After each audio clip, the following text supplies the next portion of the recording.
The cold is an absolute doorway to the soul. There is so much unnecessary suffering in the world. We take pills, kill the symptoms, but not the cause. And apparently we cannot become happy, strong and healthy? Hey, I know the way.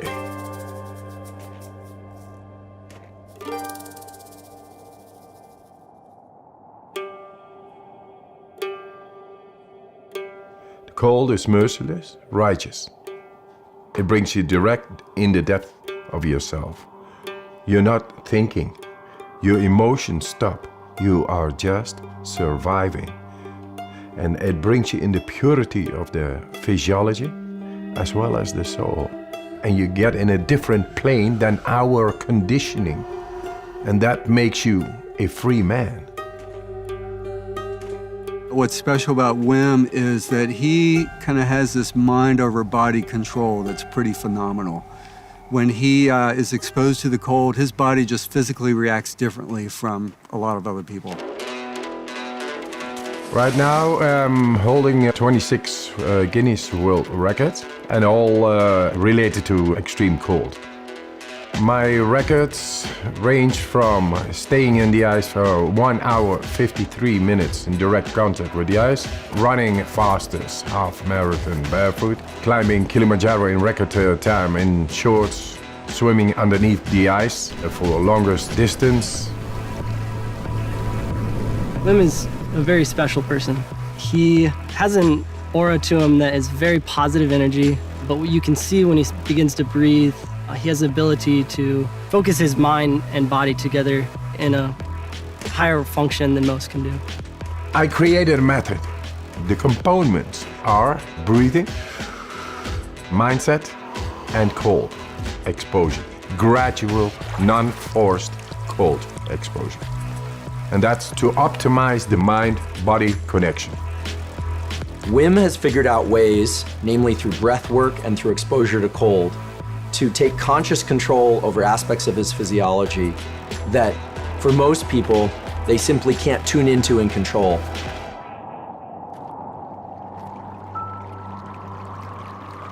The cold, my warm friend, it brings about a whole lot of more energy, and that together with breathing makes you so powerful. But then you lose your wife and it all rumbles down. 4 children I had with my wife, and I was to be with her forever. She was the love of my life. She died. She suicided. It's a black hole within yourself. It breaks your heart and you don't know why, but the train of a daily life is going on and you gotta catch up, otherwise you lose it. So I had to be there for my children.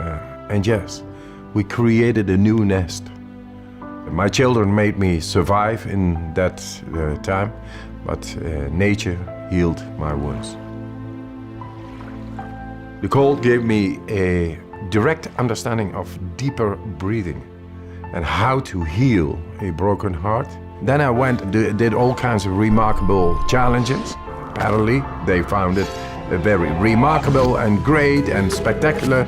So I came in contact with television. One after the other, they challenged me more. Hey, go swim 50 meters under the ice. Go swim 100 meters under the ice. Climb Mount Everest in shorts. That led up that the scientists became curious. Hey, what this man is doing is not possible physiologically. The science of what Wim Hof method does is one of the primary interests of my lab now, because it is so powerful and it's been shown to be powerful in the immune system, and we believe it will also hold some real potential for treatment of neurologic diseases. And this breathing technique brings you right into the deepest part of our physiology. Anybody can do it. So you become the alchemist of your own chemistry. Let's do this. Just breathe in. And let it go. Fully in. We become alkaline. More oxygen is getting in toward all cells.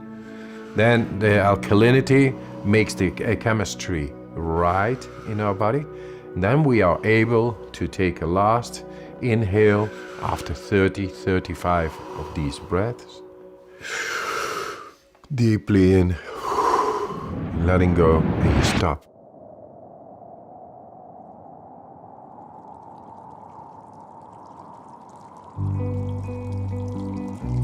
The Wim Hof method is neither distress nor eustress, thrilling. It's somewhere right in between where I believe adrenaline is high and cortisol is low, which gives the person who's doing the method this incredible feeling of well-being and control over their own physiology and mental state. Why I teach this method? To show that with a simple method out of nature, we are able to tackle the greatest problems, which is depression, fear, anxiety, and pain. People with chronic pain. That's all unnecessary suffering going on, and all this industry is keeping on and say, yeah, that's normal, and I think that's sick. If it turns out that non-ingestible approaches, such as breath work or cold exposure, can approach some of the potency that medications can provide or have failed to provide, then it's quite possible that one can heal from the inside. Guess what? We found the proof to tap into our body and mind, enabling us to become happy, strong, and healthy.